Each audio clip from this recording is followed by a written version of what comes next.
Grandes pensadores que nos ayudan a entender las amenazas de nuestro cambiante mundo. Influyentes personajes que nos invitan a pensar diferente. Y líderes que nos brindan valiosos consejos. Cada semana conversamos con las figuras que están moldeando nuestras sociedades.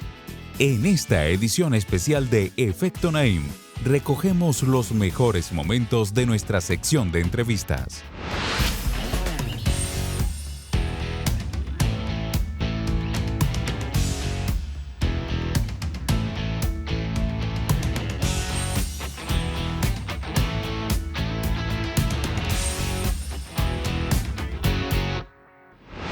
Bienvenidos, soy Moisés Naim desde Washington. Encantado de estar de nuevo con ustedes, como siempre. Hoy les traigo un programa muy especial. Hemos escogido algunos de los más interesantes, más impactantes entrevistados que hemos tenido y hemos extraído un pedazo que vale la pena recordar. Los hemos dividido entre quienes nos hablan de las grandes amenazas que tiene el planeta. El cambio climático es una, pero también la política, la polarización, los ataques a la democracia. Luego tenemos otra categoría de quienes nos invitan a pensar diferente. Individuos intelectuales, líderes de las ideas que nos muestran un camino diferente, una manera diferente de pensar. Y finalmente, quienes nos inspiran, quienes nos dan ideas acerca de cómo vivir mejor.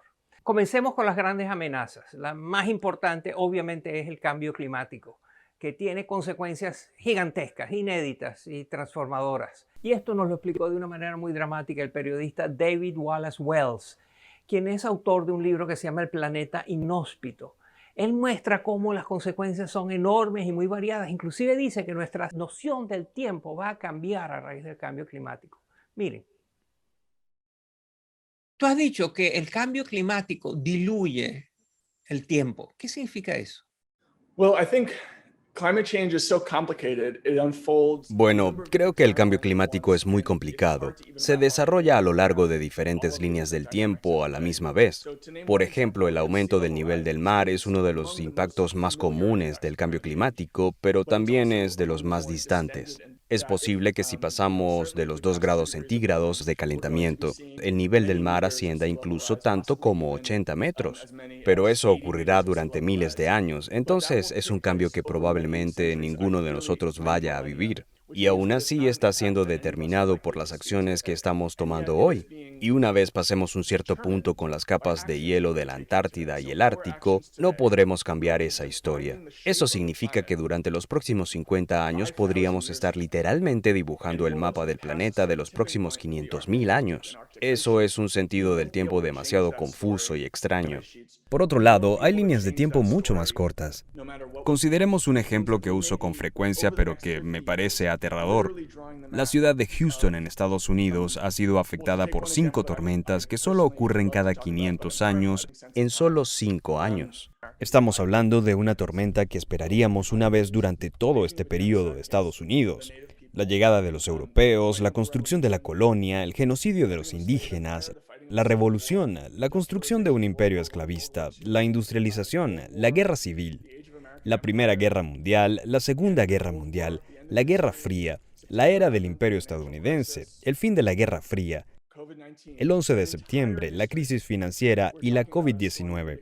Estamos viendo literalmente milenios de desastres climáticos naturales ocurrir en décadas. Natural weather disasters hitting in a single decade.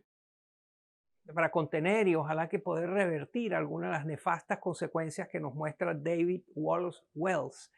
En su entrevista con nosotros debemos pensar en un mundo donde los países actúan de manera más coordinada, donde los individuos, las familias, las empresas, las organizaciones, los gobiernos trabajan conjuntamente. Y eso se está haciendo cada vez más difícil porque vemos un mundo más fragmentado, más polarizado, más conflictivo, más difícil de coordinar. Sobre la política en nuestro tiempo conversé con Cayetana Álvarez de Toledo, una de las voces más interesantes y más influyentes en estos debates sobre la política. Miren, tú has dicho que los grandes debates de nuestros tiempos ya no son la derecha y la izquierda, que son otros. Cuéntanos, explícanos eso.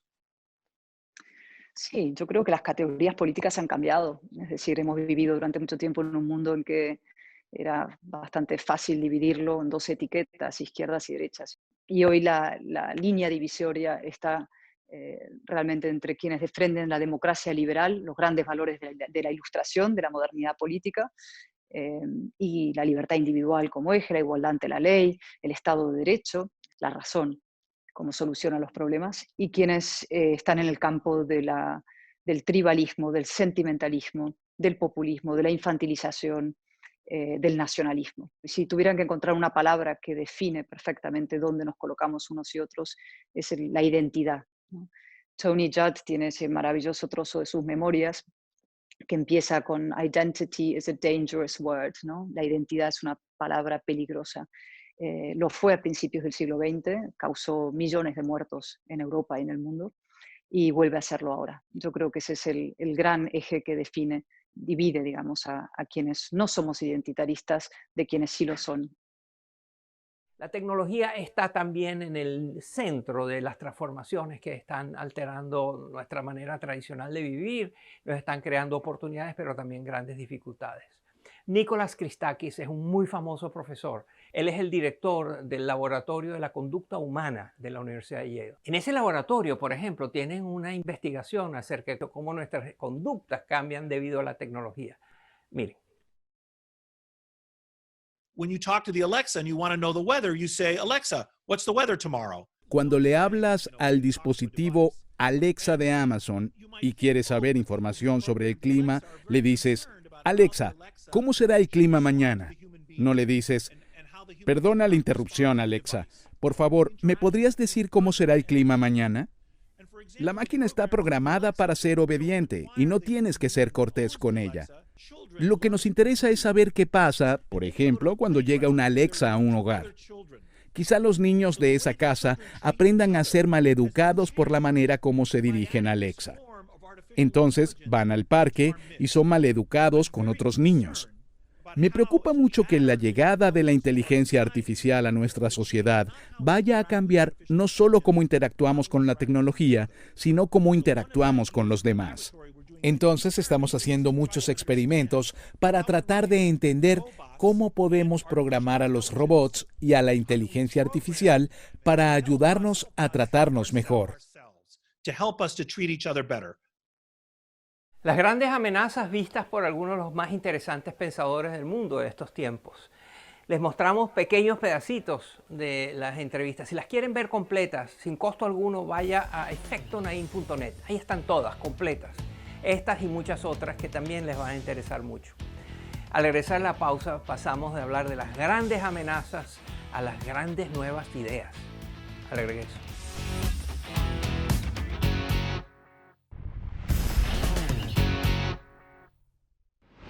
Seguimos con esta edición especial de Efecto Naim, donde les estamos trayendo pedazos de algunas de las entrevistas más impactantes que hemos tenido.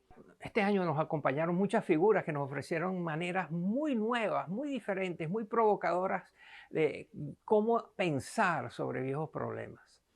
Uno de ellos es Robert Shiller, ni más ni menos Premio Nobel de Economía y alguien que siempre ha pensado diferente. Él, por ejemplo, es uno de los padres fundadores de la economía de la conducta humana, en la cual él trata de entender qué aspectos conductuales del ser humano tienen que aparejarse con los de la economía y cómo la economía hasta ahora no le ha dado suficiente importancia a los aspectos de la psicología y los determinantes de la conducta humana. Él ahora está conversando sobre la narrativa. En los últimos años usted ha desarrollado un intenso interés por lo que se llama narrativas y ha insistido en que las narrativas pueden llegar a tener un rol muy importante en la comprensión de la economía y en la solución de algunos problemas económicos. Pero antes explíquenos qué es eso de una narrativa. ¿A qué se refiere? Well, the term narrative is a very old one as well. Bueno, el término narrativa es muy antiguo también. No es lo mismo que una historia. Es contar una historia de modo tal que añada algún significado, alguna lección moral o alguna interpretación de cómo funcionan las cosas. Por ejemplo, hay una narrativa sobre el colapso de la bolsa de valores en 1929 que dice que fue un fenómeno global que dio paso a la Gran Depresión y al ascenso de Benito Mussolini y Adolf Hitler. Esa narrativa nos ha tenido hablando sobre recesiones económicas desde entonces. Volvió en el 2009 con la crisis financiera. Las personas pensaban que se trataba de otra gran depresión. Y luego esta narrativa regresó una vez más con la crisis del coronavirus. Me sorprendió que la gente pensara que estábamos ante otra depresión, pues la última depresión no fue causada por ninguna enfermedad como la COVID-19, pero sí había similitudes superficiales. La tasa de desempleo estaba aumentando, por ejemplo. Entonces, de eso se tratan las narrativas para mí. Una narrativa es a menudo una historia perenne, que dura años y años y que viene y va en oleadas tal como lo hace una epidemia. It comes and goes in waves, just like an epidemic does. Robert Shiller no fue el único que nos sorprendió con sus ideas de avanzada.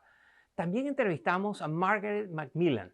Es una historiadora canadiense muy reputada en el mundo de los historiadores. Es autora de múltiples libros. Su más reciente libro, que fue un bestseller del New York Times, se titula La guerra, cómo el conflicto nos ha moldeado. Una de sus ideas más sorprendentes es que hay un lado positivo de las guerras, que las guerras que hay que evitar y impedir y tratar de que no ocurra, pero cuando ocurren muchas veces tienen consecuencias más positivas, generan cambios sociales, generan transformaciones en la sociedad, le quitan el poder a quienes se lo habían apropiado durante mucho tiempo. En fin, no todo lo que sucede después de una guerra es negativo, según Margaret Macmillan. Mire. No escogeríamos alcanzar esos hitos de esta manera, pero a veces las guerras sí tienen consecuencias buenas e inesperadas. Por ejemplo, la posición de las mujeres en varios países mejoró como resultado de la guerra porque ellas contribuyeron a la misma. Y el argumento de que las mujeres no podían contribuir a la sociedad e involucrarse en las decisiones de la sociedad simplemente no se podía sostener. Otro ejemplo que siempre uso es el de la penicilina. Fue descubierta después de la Primera Guerra Mundial, pero producirla era muy cara. Luego comienza la Segunda Guerra Mundial y lo que tiende a ocurrir durante una guerra de esa escala es que de repente controlar el gasto público parece importar menos. Se gasta lo que se deba gastar para sobrevivir. La penicilina se convirtió en algo que tenía que ser producido para evitar que las tropas murieran y desde el fin de la guerra le ha salvado la vida a millones de personas. Los avances en la ciencia, en la tecnología, nos están obligando a considerar puntos de vista, formas de actuar que son completamente inéditas, que antes no existían. Uno de estos es la idea de envejecer mejor, cómo alargar la vida de una manera deseable, que pueda llevarse sin dolores y sin consecuencias negativas. Sobre estos temas tuvimos en el programa al científico británico Andrew Steele, que escribe algunas de las cosas más interesantes en este campo. Él tiene un libro muy interesante que acaba de publicar que se llama Eterno, la ciencia de envejecer sin ponerse viejo. Y le pregunté si íbamos a tener medicinas en el futuro que reviertan la vejez. Y esto fue lo que me dijo. Tenemos tantas formas distintas de desacelerar o revertir el envejecimiento en el laboratorio, desde el envejecimiento de células individuales hasta de animales enteros como los ratones. Y ya se están dando los primeros pasos para probar algunos de estos fármacos en seres humanos. Creo que uno de los más fáciles de explicar tiene que ver con un tipo de células conocidas como senescentes. A medida que envejecemos, estas células se acumulan en nuestros cuerpos y aceleran esas enfermedades relacionadas con la edad. Y lo que se ha descubierto es que al darle a los ratones medicamentos que eliminan las células senescentes, podemos desacelerar o revertir el progreso de todas esas condiciones, desde las cataratas hasta la debilidad al mismo tiempo. Los entrevistados de Efecto Naim, líderes mundiales en el campo de la ciencia, de la política, de las empresas, de los medios de comunicación, de las grandes ideas que mueven nuestro tiempo. Después de la pausa continuamos con estas conversaciones exclusivas de Efecto Naim.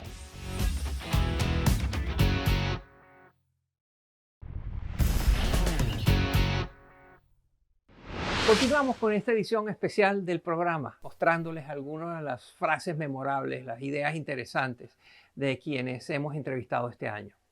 La pandemia ha tenido consecuencias catastróficas y ha sido la fuente de un dolor humano enorme en todas partes del mundo.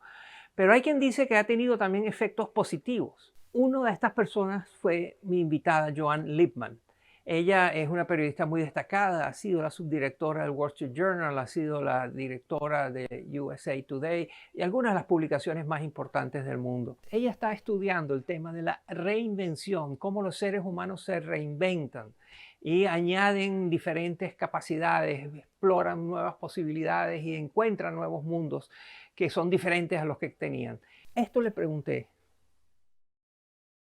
Usted también ha estudiado este largo periodo ya de un año de la pandemia, en la cual alguna gente ha utilizado lo que usted llama un año sabático forzoso para reinventarse. Cuéntenos qué ha encontrado de su investigación. Actualmente estoy trabajando en un libro sobre el arte de la reinvención y en mi investigación hablé con científicos cognitivos, con expertos de carreras y con un psicólogo que trabaja con sobrevivientes de trauma. Y todos ellos hablaban sobre la importancia de lo que yo llamo un periodo improductivo. Puede ser un periodo de dificultades antes de tener crecimiento. Y una ciencia que está ganando atención en este momento es la del crecimiento postraumático.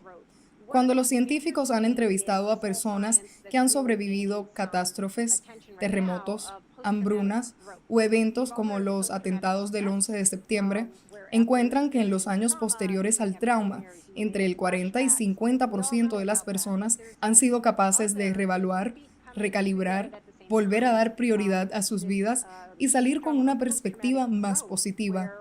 Nadie está diciendo que estos desastres sean buenos, pero lo que los científicos están sugiriendo es que hay otra forma de ver la posición en la que nos encontramos ahora. Y si estamos sintiendo agotamiento a causa de la pandemia, debemos entender que hay una manera de pensar sobre la situación para salir al otro lado.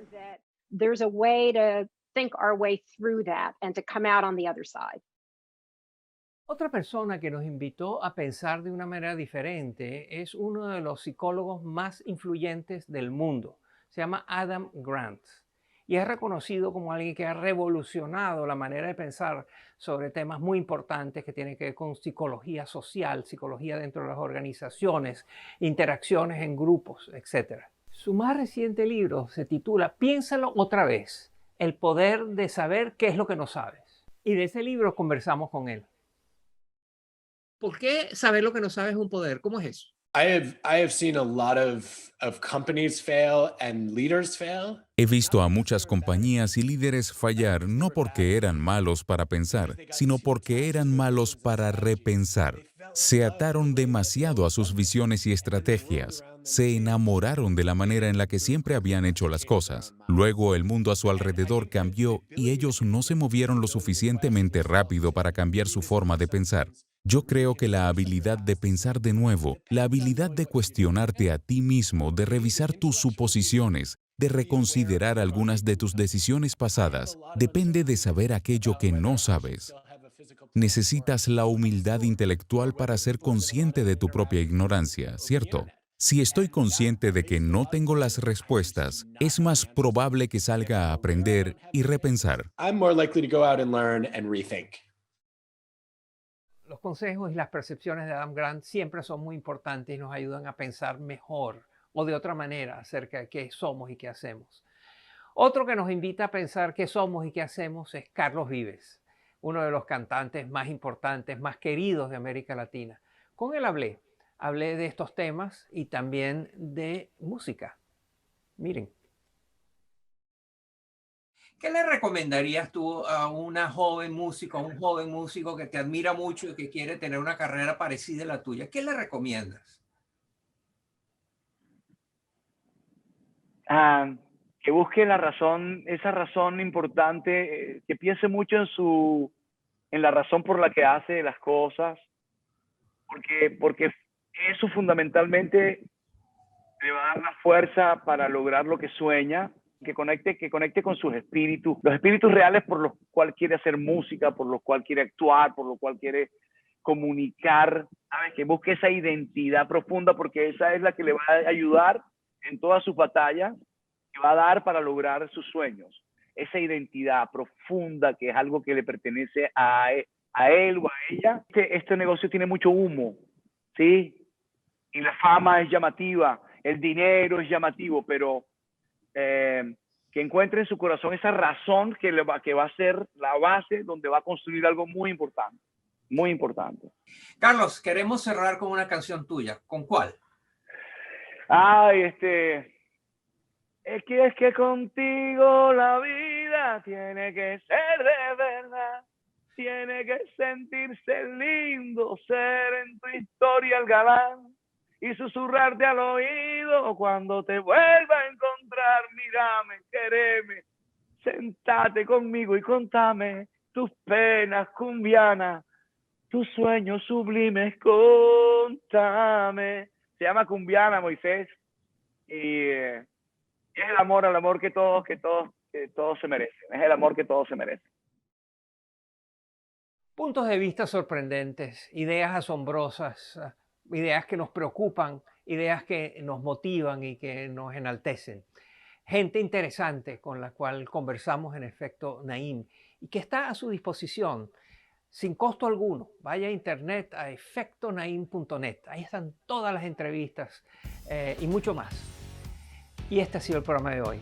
Gracias por estar con nosotros. Gracias por acompañarnos. Espero que les haya divertido, que les haya interesado. Hasta la semana que viene.